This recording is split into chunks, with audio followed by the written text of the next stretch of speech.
If you're experiencing account sync issues in Baldur's Gate 3, follow these steps to troubleshoot and resolve the problem.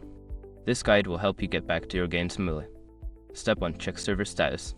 Visit the official Baldur's Gate 3 website or social media channels to check if there are any ongoing server issues. Sometimes, sync problems can be due to maintenance or outages on the game servers. Step 2. Restart the game.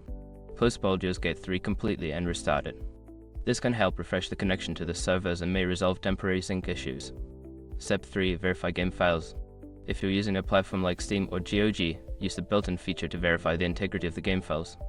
This process will check for any corrupted or missing files and replace them as needed.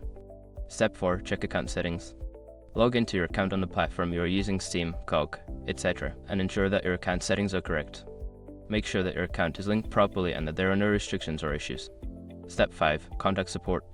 If the issue persists after trying the above steps, reach out to the official support team for Baldur's Gate 3. Provide them with detailed information about your problem, and they should be able to assist you further. By following these steps, you should be able to resolve any account sync issues and get back to enjoying your adventure in Baldur's Gate 3.